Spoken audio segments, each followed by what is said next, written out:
দিনের আলোয় জিম সেন্টারের সামনে থেকে মোটর বাইক চুরির ঘটনায় চাঞ্চল্য তদন্তে পুলিশ। জিম সেন্টারের ভেতরে ঢুকে এক যুবকের ব্যাগ থেকে চাবি হাতিয়ে মোটর বাইক নিয়ে চম্পট দিল চোর। ঘটনায় চাঞ্চল্য। চুরির ঘটনা ধরা পড়ে সিসি ক্যামেরায়। ঘটনাটি নদিয়ার শান্তিপুর পৌরসভা এলাকার কাশ্যপপাড়া সংলগ্ন একটি জিম সেন্টারে। শান্তিপুর 1 নম্বর কলোনির যুবক অভিজিৎ বিশ্বাসের অভিযোগ যে প্রতিদিনের মতো আজও সকাল 8:30 নাগাদ ওই জিম সেন্টারের জিম করতে আসে।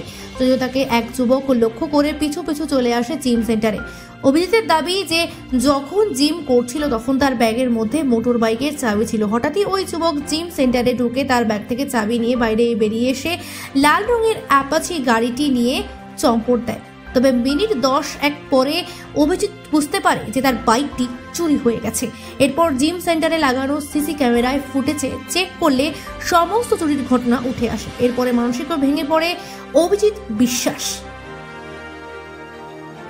এই ঘটনায় শান্তিপুর থানা দ্বারস্থ হয়ে একটি লিখিত অভিযোগ দায়ের করে যুবক। অন্যদিকে সাথেই চুরির ঘটনা তদন্ত শুরু করেছে শান্তিপুর থানার পুলিশ। যদিও দিনের আলোয় একটি জনবহুল এলাকা থেকে কিভাবে মোটর বাইক চুরির ঘটনা ঘটল এ নিয়ে উঠছে প্রশ্ন। নদিয়া থেকে জগন্নাথ মন্ডলের রিপোর্ট, সি প্রাইম নিউজ। কি হয়েছে ঘটনা? ঘটনা হয়েছিল সকাল 8:30টার সময় আমি কাশ্যপপাড়া মোড় ওখানে গেছিলাম, জিমে গেছিলাম। তো যখন আমি যাই তখন ওই ছেলেটা আমাকে ফলো করেছিল। তখন ওনাকে আমি বলেছিলাম যে গাড়িটা একটু সরিয়ে দিতে, তো গাড়ি ঢোকাবো। তো আমি যখন গাড়ি রাখি তখন পিছন আমার সাথে জিমে গেছিল।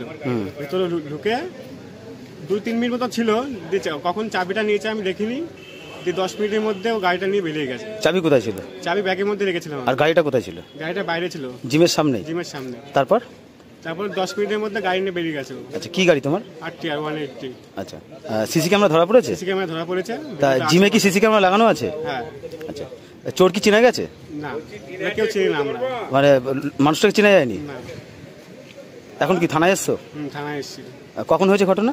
8:30টার দিকে। আজকে সকালে? আজ সকালে। কি চাইছো এখন? এখন থানায় রিপোর্ট করে অভিযোগটা।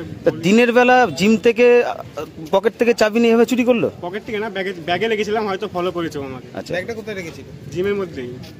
জিম কর্তৃপক্ষকে জানিয়েছো? হ্যাঁ, বলেছি। তারা কি বলছে? তারা বলছে যে থানায় যাও, থানায় গিয়ে রিপোর্ট করো। নতুন গাড়ি নাকি পুরনো গাড়ি?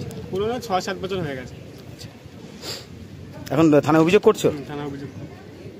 কি নাম তোমার? অভিজিৎ বিশ্বাস। বাড়ি কোথায়? রাধাকৃষ্ণপুর 1 নম্বর কলেজ, শান্তিপুর। শান্তিপুর।